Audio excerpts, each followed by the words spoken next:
Have you ever wanted crochet that looks like knit but doesn't require 2 needles or a trip to therapy?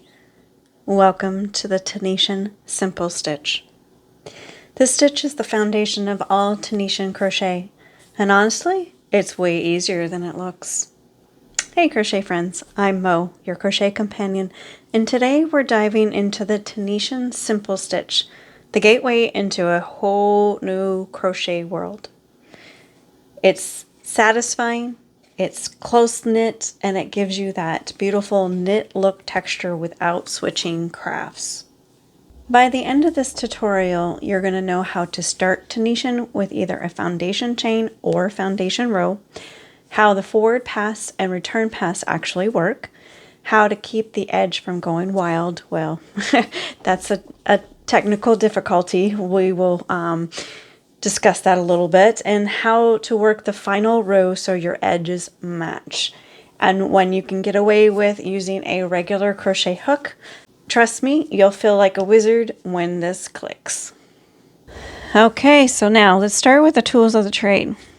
Obviously your yarn, and you're going to need a knitting, well, not a knitting needle, a Tunisian hook that matches your yarn. So for this particular yarn, I would recommend using a 5, and I don't think I have a 5. So I have a 5.5 and I have a 4.5. So it depends on how fat you want it to be. So you could do a 4.5, a 5.5, 5 millimeter. I actually am going to use this one. I have no idea what size it is. Oh, it's a size I. This says, I think. I don't know if I can get it so you can see that, but on the very end there it says that it's an I. Well, yeah. Anywho, so the regular Tunisian crochet, you can use your knitting needles. Believe it or not, I found these in my stash. Apparently, when I got my grandmother's crochet stuff, she also had some Tunisian hooks in there. I had no idea. Had no idea I had these, but anyway, so I found those. And when you're crocheting in the round, it's actually to your benefit to have a double-ended crochet hook. So what I mean by that is that both these ends have a crochet hook on it. So I'm not gonna teach you how to do the crochet or a Tunisian in the round today, but that is one of the future tutorials that I'm going to be doing. And then finally, there are these type of hooks where it has the extended plastic piece, and this is great for when you have big Tunisian projects, like if you're doing a blanket or whatnot, because you're going to need a lot more space when you do a blanket when it comes to Tunisian crochet. I also wanted to mention, so your Tunisian hooks, you can, if it's a smaller project, you can use a regular crochet hook as well. You don't necessarily need the fancy Tunisian crochet if you have like a small project. Like, so what I'm doing today, this kind of a project, I could actually get away with just doing, using a regular crochet hook. I'm not, because I want it to be authentic for everybody so that you can learn it as we go. And one last final thing that you're going to need, just a little bit of patience. Not a lot, but a little bit of patience, because it does take a minute to kind of get coordinated to do this. Okay, so there's actually 2 ways that you can start Tunisian. One is the usual chain stitch. You know, you just do the chain 1, 2, 3, 4, 5, 6, 7, 8, 9, 10 type of thing. Or you can also do the foundation row. So like a single crochet foundation row. That's what I use quite a bit too. And then the great news is that Tunisian works with any number of stitches unless a pattern specifically tells you otherwise. So for this practice swatch, just pick a number. I'm actually going to be doing 12. So to start with, I'm going to show you the chain foundation row first. Let me go a little bit closer. I don't know how I got out there so far, but I figured you might want to actually be able to see what we're doing. So you're going to crochet in the second chain from the hook, but we're not finishing, you know how we do a normal crochet when you do a single crochet, you know, you crochet it off the hook like this. You're not going to do that. For now, you're just going to insert your hook, yarn over, pull up a loop, and you're going to leave that loop on your hook just like that. You're going to go into the next chain, yarn over, pull up the loop, just like that. And you're going to keep doing this across until your hook is nice and full.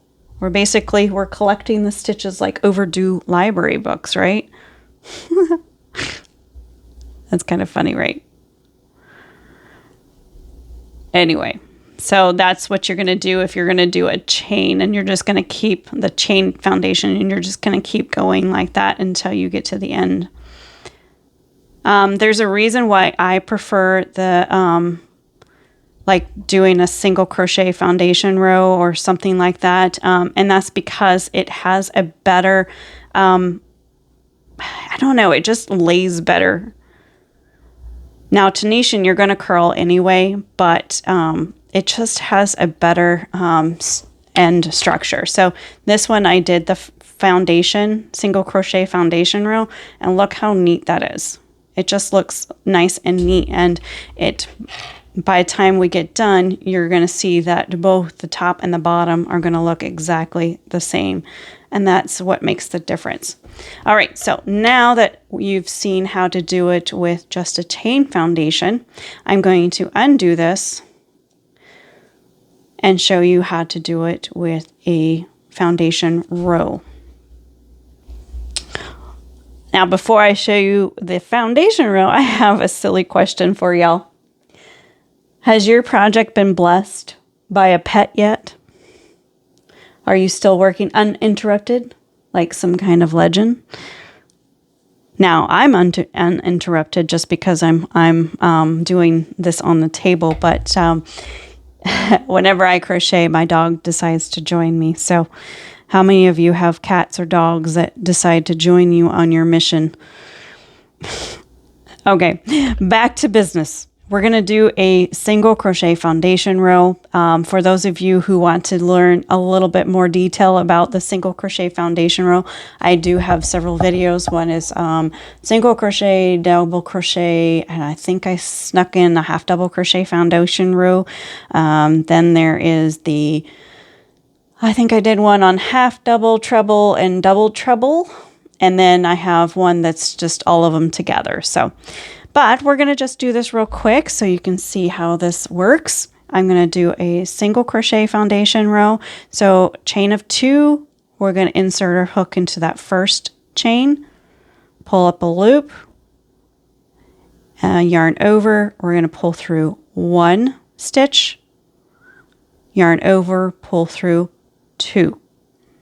Now we're going to take a look at this direction, and in this V right here, the little braid looking piece, we're going to insert our hook into that spot.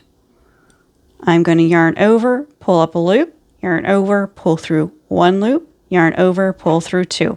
We're just going to keep going that way until we get to the number of stitches that we want. So for me, I want to do 10. So I'm going to do 10. That's 3, 4,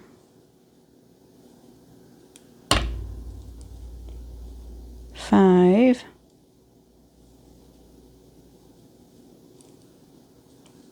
6, fighting with my yarn,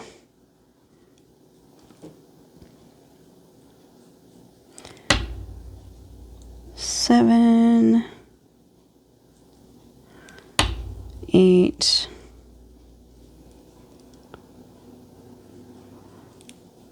9,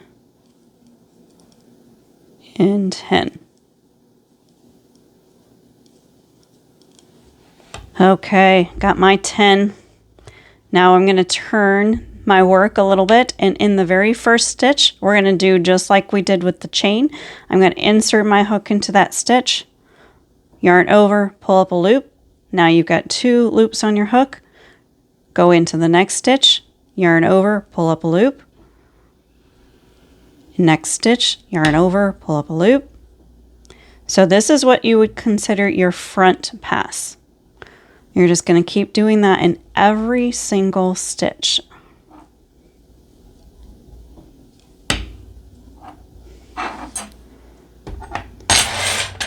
Let me get everything out of the way. I got too much stuff on my little table today. I felt like a kid in the candy store. My show and tell. They say crocheting is one hobby, and the tools, the yarn, that's a whole nother hobby in itself. So apparently I have a lot more hooks than I ever thought I had when we go into it. But anyway, also Tunisian is one of my favorite things to do as well. Everything's my favorite. I just love to crochet. That's all there is to it. I just love to crochet. Okay, so now we're going to go, the return pass is what we call it, the return pass. So I'm going to pull my loops close to the front of my hook first. Then we're going to yarn over, and we're going to pull through that first stitch, just the first one. Then we're going to yarn over, and always on that first one, I always like to try to keep it as loose as possible, not too tight, because you're going to need that on your next forward pass when we start getting into the simple stitch. Okay, so now we're going to yarn over and pull through 2, yarn over, pull through 2, yarn over, pull through 2, all the way to the end.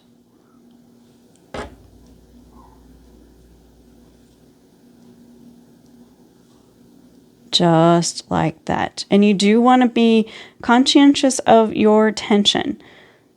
While you can kind of fib a little bit, and there's going to be some tension issues with Tunisian anyway, because it does curl, and I usually find that when I get to this end, this side's a little bit bigger than the other side. I don't know, just something that I've noticed.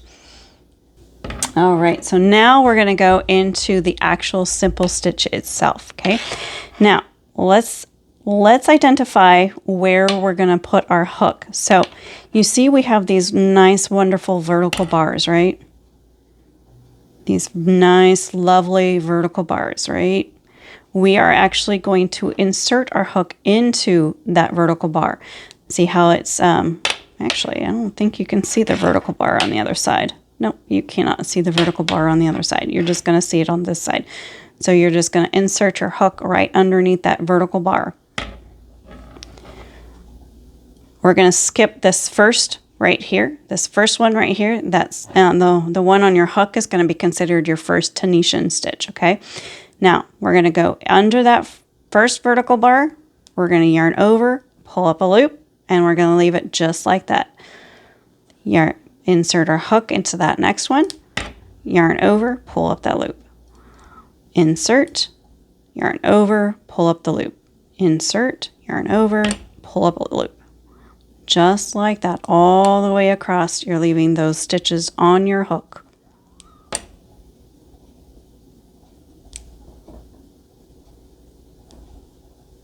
Now, when we get to the end of the row, this is where it kind of be tricky sometimes, because you notice that there's really not a clear spot to put it. It's not a clear vertical bar. So what I like to do, because I like my end to be kind of, it looks like a braid, right? So I kind of move my work out just like I would if I were doing a single crochet foundation row. I find that braid, and I insert my hook under that braid or that V, under both of those. Then I yarn over, pull up the loop. That's your last one of every single row, okay? Now we're going to yarn over. Make sure that you kind of keep that first stitch loose. Pull through one loop, and then the rest of the way you're going to yarn over, pull through 2, yarn over, pull through 2, yarn over, pull through 2, yarn over, pull through 2. all the way to the end. And make sure that you're keeping your tension consistent. Doesn't matter if you're loose or tight, just make sure that you're consistent with your tension. And that's pretty much the way you do it on every single row until you get to the size that you want. Now, if your project is small, like I've kind of mentioned earlier, you could use, you know, like if you're going to do a coaster or a swatch, you can totally use a regular crochet hook as long as your loops fit. For bigger projects, you'll want to eventually upgrade to an extended Tunisian hook, like the longer one. And then if you're going to be doing things in the round, you'll want the Tunisian hook that has a crochet hook at both ends. And in future videos, I will be teaching how to crochet in the round as well. Let's get to what we would call the bind off. It's a similar term as used in knit. You do have to bind off, and the reason why we want to do that, because you notice on this last row right here, kind of looks like there's a nice little gap. It doesn't look like it's complete, right? So you want to bind off in order to make sure that that has a completed look. So to bind off, it's actually very simple. You're going to do just like as if you're going to do a simple stitch. You're going to insert into that vertical bar. You're going to yarn over, pull up that loop, and you're going to complete it. And this is only the final row to finish off your swatch or your piece, whatever it is that you're doing. That's what you do to bind it off or complete the final row.